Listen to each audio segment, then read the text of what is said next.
subax wanaagsan khiyaarta nala socota meel kasta oo aad dunida ka joogtaan ku soo dhawaada xogtii ugu dambeysay wararka bariga dhexe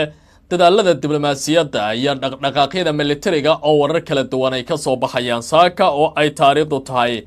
19 bisha April sanadka 2026 dalka Mareykanka markii ugu horeysay waxa uu qirtay in dhibaatooyin ballaaran aysan ka soo gaarin dawladda Iran dagaalada marka la eego goobaheeda kaydka gantaalaha meelaha laga rido iyo waliba diyaaradaha aan duuliyaha lahayn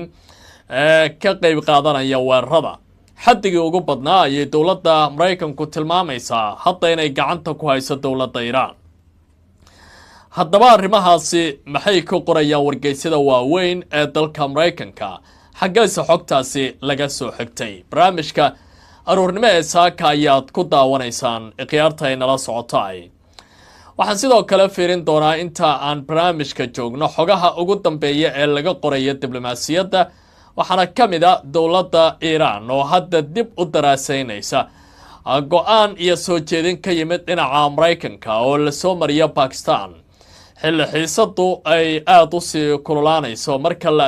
joogo xarnaashiyaha marinka Hormuz oo shalay ay ku dhawaaqday dawladda Iran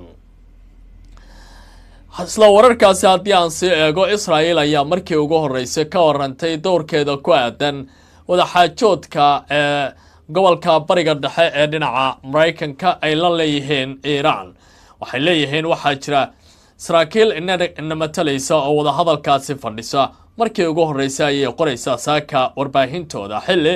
la isweydiinayay kaalinta Israel ee ku aadan wadaxaajoodkaasi maadaama dagaalada ay safka hore uga jirtay hogaamiyaha kooxda Xisballah ee wadanka Lebanon waxa uu leeyahay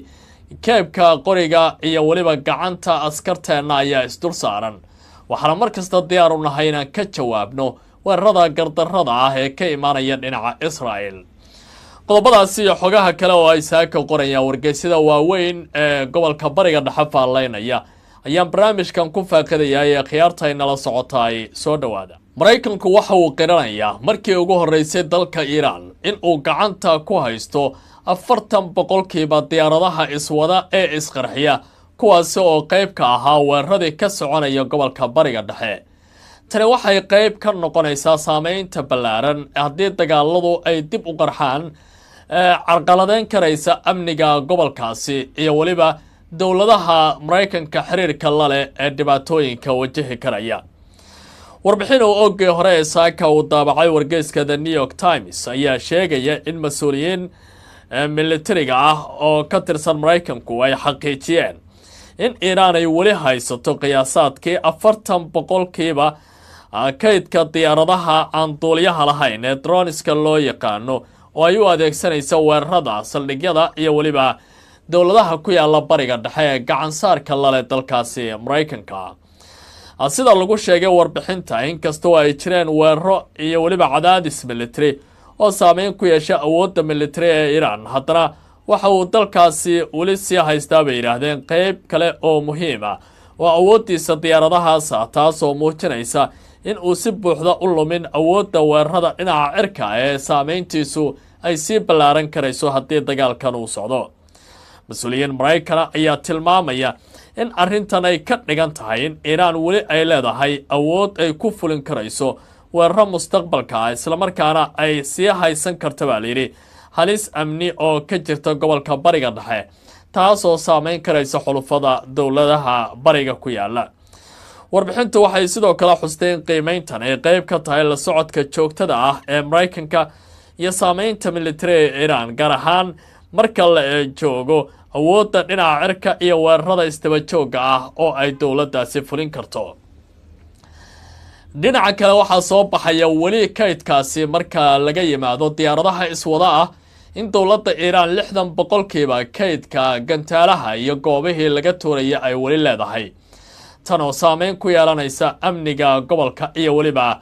dhaqdhaqaaqa Israel ay doonayso guud ahaanba gobolkaasi inay ku maamusho warbixin oo sidoo kale daabacay wargeyska The New York Times ayaa sheegaya in mas'uuliyiin Mareykan ay sheegeen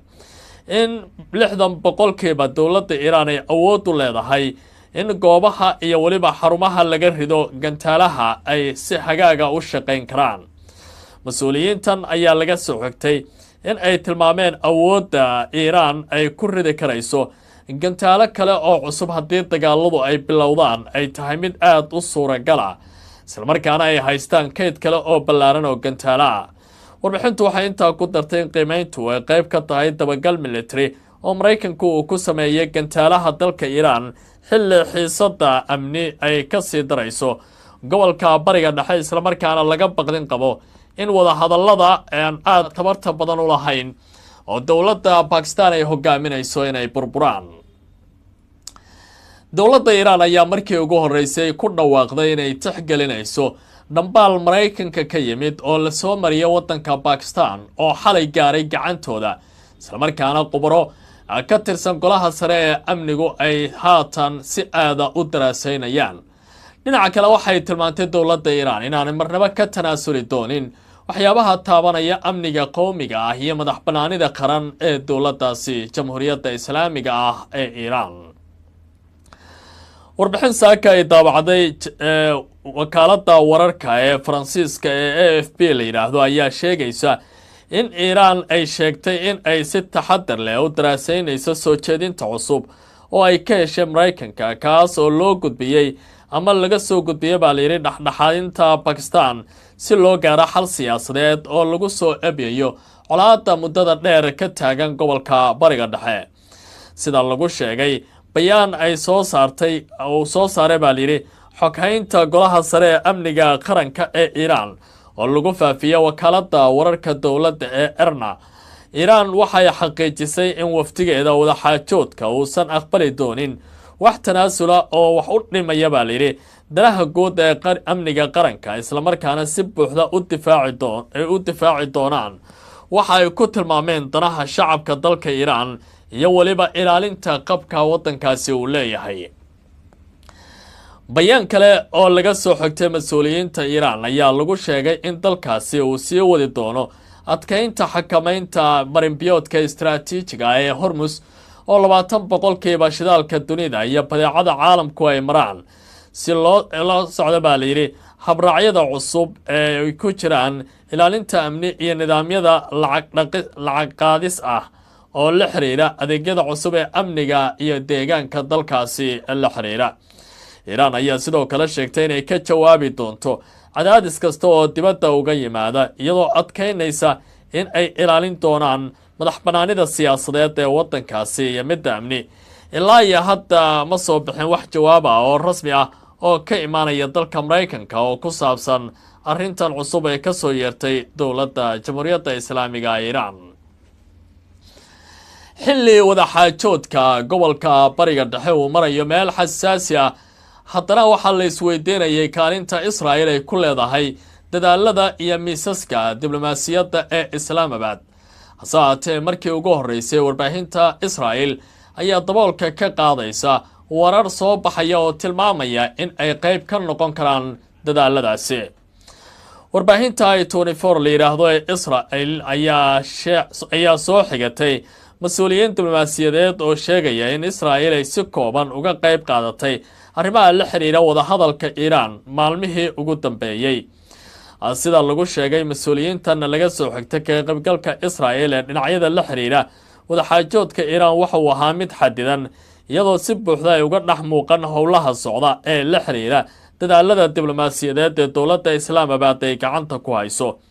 arrintan ayaa imaanaysa xilli ay sii socdaan isku dayo caalami ah oo lagu doonayo in dib loogu bilaabo ama loogu ambaqaado wada hadallada ku saabsan